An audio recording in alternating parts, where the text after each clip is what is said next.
Kan ini dunia ini bukan buat kita leha-leha, dunia ini bukan buat kita cari kebahagiaan.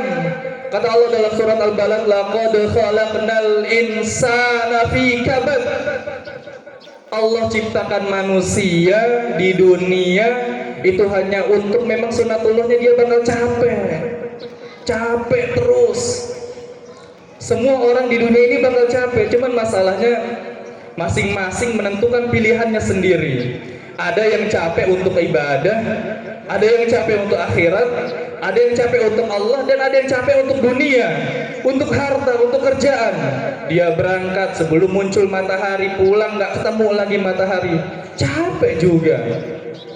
Dua-duanya capek. Kata Allah, laqad khalaqnal insana fi kabad. Allah ciptakan manusia, sunatullahnya memang buat capek. Tinggal bagaimana kita mau pilih, ya sekalian.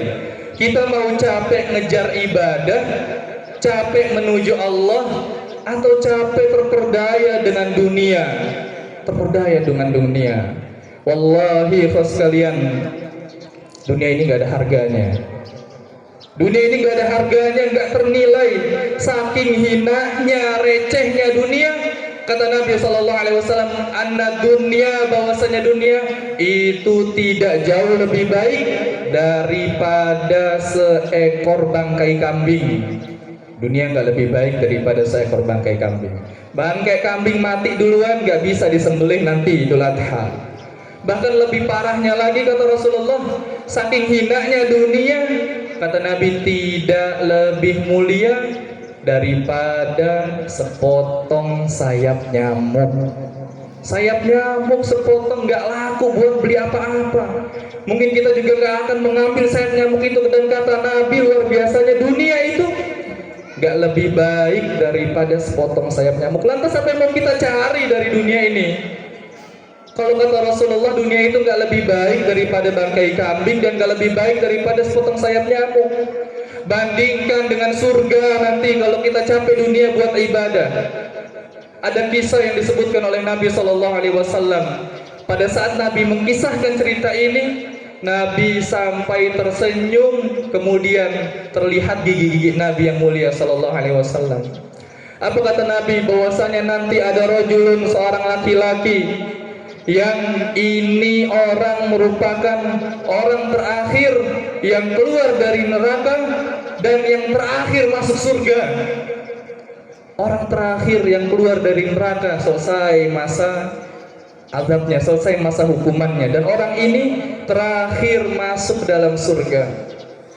Dikisahkan dalam hadis Nabi SAW bahwa orang tersebut dipersilahkan oleh Allah Subhanahu wa taala, idhhab udkhul jannati, silahkan pergi, kamu sudah selesai masa tahanan, masuk ke dalam surga. Cuman karena minder tuh orang yang terakhir keluar dari neraka. Di surga semuanya sudah pada enak, sudah pada kaya, sudah pada kenyang, sudah pada bagus semuanya. Ini orang baru masuk ke dalam surga bekas bakar-bakaran di neraka. Minder dia. Kata Nabi SAW, dia datang ke surga dalam keadaan minggir-minggir sampai merangkak. Dia pesimis saking mindernya. Dia balik lagi kepada Allah. Ya Allah, kayaknya surga sudah penuh. Kayaknya sudah tidak ada lagi tempat buat saya, ya Allah. Wajar dia seperti itu karena dia masuk surga orang yang paling terakhir. Dia pesimis dengan itu, ya Allah, kayaknya surga sudah penuh semua, sudah yanzilu manazilahum, kata Nabi, sudah nempatin posisinya masing-masing di surga. Apa kata Allah Subhanahu wa taala? Idhab udkhul jannati, silahkan pergi lagi masuk dalam surga, cek dulu. Kemudian dia balik lagi, namun minder, dia balik lagi pada Allah. Maka kata Allah Subhanahu wa taala, aku berikan pada kamu posisi dalam surga itu 10 kali lipat dari dunia. 10 kali lipat dunia itu Allah berikan kepada orang yang terakhir masuk surga. 10 terakhir, seorang terakhir yang masuk dalam surga, Allah berikan 10 kali lipat dunia besarnya nikmatnya. Kita hari ini jamaah, sebanyak apapun waktu yang kita keluarkan buat kerja, nyari harta, tetap saja rumah kita nggak bisa memenuhi satu Bekasi. Gak bisa kita mengenyangkan perut kita tiap hari. Tetap saja kita kerja tunggang-tungging gak bisa membuat kepastian pada anak kita apakah pasca kita mati anak kita tetap kaya atau miskin. Coba lihat orang-orang yang mengejar kekuasaan. Untuk hanya mengejar kekuasaan satu kelurahan, bayangkan. Barangkali satu kecamatan, satu kabupaten, provinsi, negara. Berapa banyak uang yang dia keluarkan, berapa banyak relasi yang dia sambung, berapa banyak waktu tidur yang dia tinggalkan hanya untuk memiliki, menguasai satu negara. Banyak yang dia korbankan, gak ada apa-apanya. Namun kalau kita capek untuk akhirat, kalau seandainya pahit-pahitnya kita masuk surga terakhir, kata Allah Subhanahu wa ta'ala, balasan orang terakhir saja yang masuk surga berapa? 10 kali lipat dunia. Maka pilihan pada kita. Kata Allah, Allah menurunkan satu surat khusus pada kita, surat cinta yang dikhususkan pada kita di juz 29 yang bernama surah Al-Insan. Kita baca nanti di rumah apa kata Allah, hal ata 'alal insan.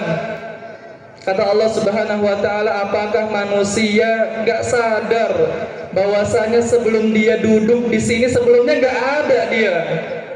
Sebelum dia duduk di sini, sebelum hidup dunia sebelumnya gak ada. Allah yang menciptakan kita, Allah yang membuat kita keluar dari perut ibunda kita. Di ayat selanjutnya kata Allah, inna hadainahus sabila imma syakiran aw imma kafura. Kemudian setelah Allah ciptakan kita, Allah persilahkan. Anda mau jadi orang kafir silahkan, Anda mau ahlul maksiat silahkan, tapi Anda kalau mau masuk surga, mau jadi ahlul ibadah juga silahkan. Allah persilahkan kita. Kenapa Allah beri kebebasan pada kita? Allah ciptakan kita itu dengan 2 kaki. Allah ciptakan kita dengan 2 kaki, bukan dengan 4 kaki, jamaah. Bukan dengan 4 kaki. Sehingga Allah ciptakan kita satu paket dengan akal, satu paket dengan hati. Kita beda dengan kambing, kita beda dengan sapi yang mereka hidup 4 kaki sehingga mereka nggak punya akal, nggak punya hati. Maka Allah persilahkan, pilih jalan kalian silahkan. Tapi ingat, setiap jalan yang kalian pilih, entah kalian mau jadi ahlul maksiat, jadi orang kafir, jadi orang yang tidak bersyukur, atau kalian mau menjadi ahlul ibadah, ahlul ta'ah, maka masing-masing ada balasannya dari Allah Subhanahu wa ta'ala. Allahu Akbar, Allahu Akbar, Allahu Akbar, walillahil hamd. Jamaah rahimani rahimakumullah. Bayangkan, orang terakhir saja yang masuk ke dalam surga, balasannya kata Allah Subhanahu wa ta'ala seperti 10 kali lipat dunia beserta isinya. Kita mungkin haji saja belum pernah, keterbatasan kita. Umroh kita belum pernah, mudah-mudahan Allah takdirkan kita kesempatan berikutnya untuk bisa haji dan umrah. Namun satu dunia saja untuk ke Mekah belum tentu kita nyampe. Bandingkan dan bayangkan nanti kita masuk surga, 10 kali lipat dunia kita akan diberikan oleh Allah Subhanahu wa ta'ala. Dan kita juga harus pikirkan jamaah, kalau seandainya nih kita males-malesan buat ibadah, hari ini kita nggak mau sholat, subuh selalu kesiangan, zuhur capek karena kerja, asar mungkin kita masih sibuk juga dengan kerjaan, maghrib kita masih di jalan, isya kita juga pun sudah lelah sehingga kita milih tidur atau bahkan ngumpul dengan teman dan tetangga barangkali. Sholat selalu kita tinggalkan. Coba bayangkan kalau seandainya nanti Allah panggil kita, Allah selesaikan masa hidup kita, mati kita masuk dalam kubur, apa yang akan kita jawab dari pertanyaan-pertanyaan yang dilontarkan oleh para malaikat kubur? Apa yang akan kita persiapkan ketika nanti Allah Subhanahu wa ta'ala bertanya pada kita semua nikmat yang Allah berikan pada kita? Kita berdiri di hadapan Allah nanti masing-masing satu-satu, disaksikan pula oleh semua manusia yang pernah hidup sejak zaman Nabi Adam sampai dengan akhir hari kiamat kelak. Bandingkan jika ada salah seorang dari jamaah berdiri depan sini, ditanya, disidang oleh Allah, yang mungkin batasan jamaah di sini gak lebih dari 1000 orang. ditanya dan dipampangkan gambar kita, video kita, semua yang kita lakukan, maksiat kita, dosa kita, kemudian keburukan kita, aib kita ditampakkan oleh Allah dan semua orang lihat. Siap tidak kita mendapati, menghadapi hal tersebut? Kata Allah Subhanahu wa taala, ada tipe manusia yang dia amat sangat bodoh sekali dia. Dia amat sangat tidak tahu diri. Ketika dia mau melakukan maksiat, dia ngumpet-ngumpet dari manusia. Dia menghindar dari manusia, cari tempat yang sepi, cari momen yang orang yang tidak ada melihat. Dia selalu ngumpet pada manusia. Padahal dimanapun dia ngumpet untuk maksiat, Allah Subhanahu wa taala al-alim. Allah Maha mengetahui. Allah Al-Khabir. Kata Allah Subhanahu wa taala, yastakhfuna minan nas wala yastakhfuna minallah. Ada tipe orang yang kalau maksiat kadang-kadang ngumpet-ngumpet, kata Allah. Ngindar dari manusia agar tidak ketahuan. Jauhin istrinya agar bisa maksiat. Menghindari orang tuanya untuk maksiat. Menghindari suaminya, nunggu suami kerja maksiat. Dia ngindar dari orang lain, padahal Allah Subhanahu wa taala selalu hadir, selalu melihat, tapi dia nggak malu. Dia nggak yakin dan nggak hadirkan diri, nggak hadirkan hati bahwasanya Allah melihat. Padahal kata Allah, wa huwa ma'ahum idh yubayyituna ma la yarda minal qaul. Kata Allah Subhanahu wa taala, padahal kalau seandainya itu maksiat dia lakukan di tengah malam, di ruangan gelap, sendirian, Allah tetap tahu, kata Allah Subhanahu wa taala. Wa kana Allahu khabirum bima ta'malun. Kata Allah Subhanahu wa taala, Allah Maha tahu jamaah atas setiap yang kita lakukan. Mawas diri, evaluasi semuanya, introspeksi diri kita bahwa semua di antara kita statusnya sama, hamba Allah Subhanahu wa taala. Kita sini bukan siapa-siapa. Makanan yang kita makan seenak apapun keluar jadi kotoran. Baju yang kita pakai sebagus apapun ujung-ujungnya sobek. Rumah yang kita tempatkan sebagus apapun ujung-ujungnya tempat kita hanya kuburan yang sempit. Gak ada yang bisa menandingi nikmat dari surganya Allah Subhanahu wa taala. Jamaah rahimani wa rahimakumullah. Kisah neraka itu luar biasa beratnya. Azab neraka itu gak ada tandingannya.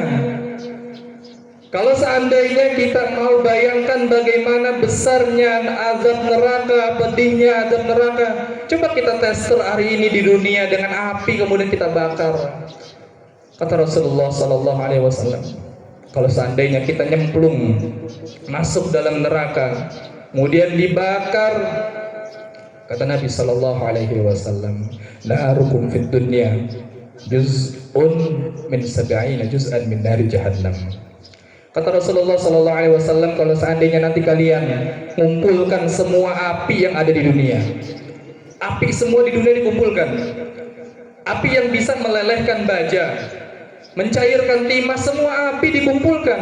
Kata Nabi, semua jika dikalkulasi hanya satu bagian dibandingkan dengan api neraka, panasnya dilipat gandakan menjadi 70 kali lipat panasnya. 70 kali lipat panasnya. Jangankan kita ngumpulin semua api lah, nyalakan lilin, taruh tangan kita 1 menit saja, wallahi kita nggak akan mampu jamaah. Itu baru api sebesar lilin. Bagaimana kalau seandainya api tersebut, kalkulasi dari semua api di dunia dikumpulkan, dikelipat gandakan sebanyak 70 kali lipat panasnya, wallahi nggak bisa kita kuat. Bahkan Allah buat sengsaranya kita itu amat sengsara, merananya kita itu amat merana. Kata Allah Subhanahu wa taala tentang adab neraka, kullama nadijat juluduhum badalna juludan ghairaha liyadhuqul adab. Kata Allah Subhanahu wa taala, ketika nanti penghuni neraka nih sudah dibakar, disiksa, hangus kulitnya, Allah ganti dengan kulit yang baru. Allah jadikan kulitnya utuh lagi. Kenapa? kulitnya hangus, kemudian diganti. Lihat tuh kul adab, agar dia semakin besar merasakan panasnya api neraka. Karena yang membuat kita bisa merasakan panas, dingin, itu adalah karena saraf-saraf kita yang ada di kulit. Ketika kulit kita tidak ada, maka kita nggak bisa merasakan panas. Allah Subhanahu wa ta'ala di neraka, ketika kulit kita sudah habis, Allah jadikan kulit yang baru. Allah buat kulit yang baru, terus siklus seperti itu. Dan satu hari di akhirat 50 alfasana, 50.000 tahun. Jadi kalau kita nanti pasca majelis hakim, persidangan, amal kita jatuh vonis, Anda masuk surga 1 hari saja, Anda masuk neraka 1 hari saja, masuk neraka 1 hari saja, maka itu sama saja kita akan merasakan pahitnya, pedihnya azab neraka 50.000 tahun. Itu baru vonis 1 hari di neraka. Gimana kalau vonis kita 1 bulan, 1 tahun, 1 abad, atau na'udzubillah khalidina fiha abada, selama-lamanya tuh kita ngumpul masuk dalam neraka. Gak terbayang jamaah. Imam Hasan Al-Basri rahimahullah ta'ala dikisahkan dalam sebuah riwayat bahwa beliau pernah diberikan sebotol air dingin sama murid-muridnya. Imam Hasan Al-Basri, seorang tabi'in yang terbaik, diberikan air dingin pada Imam Hasan Al-Basri. Kemudian ketika diberikan air yang dingin, Imam Hasan Al-Basri terjatuh pingsan. Belum sempat diminum tuh air, jatuh pingsan Imam Hasan Al-Basri. Kemudian ditunggulah sampai beliau siuman, sampai beliau sadar. Kemudian para murid-muridnya bertanya, "Mada bika ya Imam? Anda kenapa tadi? Kok dikasih air dingin, belum sempat minum, pingsan duluan?" Kata Imam Hasan Al-Basri, "Tadzakartu qaulallahi ta'ala an ahlin nar." Saya teringat sebuah firman Allah yang mendeskripsikan, menggambarkan tentang penghuni neraka. Apa kata Allah di dalam Al-Quran yang membuat Imam Hasan Al-Basri menangis? Bahwa saking hausnya penghuni neraka, gak kuat panas nih kita Bekasi 33-34 derajat, minumnya kita luar biasa banyak, apalagi di neraka. Kata Allah Subhanahu wa ta'ala, di neraka nanti penghuni neraka kehausan, mereka berkata, "An afidhu alaina minal ma'." Wahai penghuni surga, bagi saya minum air dingin segelas saja. Penghuni neraka minta pada penghuni surga, minta air, hausnya luar biasa. Apa kata Allah, izinkan? Ternyata tidak diizinkan. Dia hanya minum darah, nanah, air yang panas, yang semua la yusminu wa la yughni min ju'. Dia makan di neraka, dia minum di neraka, apapun makanan minumannya gak bakal dan gak bisa membuat dia kenyang, dan gak bisa membuat dia hilang dahaganya. Neraka jamaah. Maka Allah Subhanahu wa ta'ala banyak menggambarkan dalam Al-Quran bahwa saking gak betahnya penghuni neraka, mereka itu minta dikeluarkan dari neraka secepatnya. Apa kata Allah di dalam Al-Quran? Di antaranya Allah gambarkan tentang penghuni neraka. Yastarikhuna fiha, orang-orang di neraka itu bakal menjerit, teriak sekencang-kencangnya. Mereka berkata, "Rabbana akhrijna, ya Allah keluarkan saya dari neraka, gak tahan lagi ya Allah, gak kuat lagi." Ngapain mereka minta keluar dari neraka? Ternyata kata Allah dalam Al-Quran, "Na'mal salihan ghairal ladzi kunna na'mal." Kata mereka, agar kami bisa beribadah lagi ya Allah, agar kami bisa menyembahmu ya Allah, untuk nutupi kekurangan, nutupi keburukan. Dia sudah masuk neraka, minta ibadah lagi. Apakah Allah izinkan? Kalla jemaah, gak bakal diizinkan. Bahkan Allah memberikan sentilan pada mereka. Kata Allah, "Awalam nu'ammirkum." Bukankah Anda dulu di dunia sudah dikasih usia yang panjang? Bukankah Anda dunia dulu dikasih kesehatan? Bukankah Anda di dunia dulu dikasih fisik yang kuat, sempurna, makan yang cukup, rizki yang baik? Kok masih saja masuk dalam neraka? Kata Allah Subhanahu wa ta'ala. Bahkan Belum sampai neraka, orang-orang di dalam kubur kalau seandainya dia banyak melakukan dosa, mereka sudah nyesel duluan minta keluar dari kuburnya. Kata Allah Ta'ala, hatta idza jaa ahadakumul maut, ketika orang mati masuk dalam kuburnya, mereka minta pada Allah, qala rabbirji'un, ya Allah, keluarkan saya dari kubur ini dan izinkan saya buat hidup lagi di dunia. Minta keluar lagi dalam kuburnya untuk dikembalikan ke dunia. Buat ngapain mereka balik lagi ke dunia? Ternyata bukan buat nyelesain kerjaannya, jamaah. Ternyata bukan buat menyelesaikan rumahnya yang dibangun belum kelar. Ternyata tidak. Kata mereka di dalam Al-Quran, agar lagi-lagi mereka bisa mengerjakan amal soleh. Intinya jamaah rahimani rahimakumullah, hari ini kita duduk bersama, memiliki status yang sama. Semua kita adalah hamba Allah Subhanahu wa Ta'ala. Kita harus sadar, sewaktu-waktu Allah akan panggil kita. Allah akan habiskan dan selesaikan masa bakti kita di dunia. Bagaimanapun keadaannya, kita harus siap. Kita harus siap, gak ngejar, gak lihat, gak mandang waktu, usia, keadaan, gak. Semuanya tiba-tiba. Maka kita berdoa pada Allah Subhanahu wa Ta'ala agar Allah memberikan taufik pada kita, petunjuk pada kita, kemudahan pada kita, agar kita bisa berkhidmah, mengabdi, bekerja pada Allah Subhanahu wa Ta'ala dengan sebaik-baiknya. Hakikatnya Allah minta kita ibadah itu bukan Allah butuh kerjaan kita.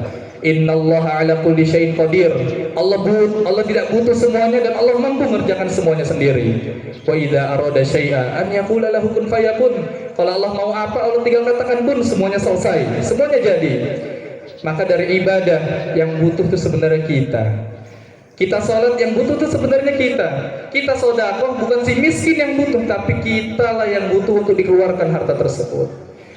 Maka semoga Allah Subhanahu wa Ta'ala kembali mengumpulkan kita di kesempatan yang kedua kalinya. Kalau kali ini kita berkumpul di suasana yang berbahagia hari Raya Idul Adha, Allah kembali semoga mengumpulkan kita di surganya Allah Subhanahu wa Ta'ala. Sumailamu rahimakumullah.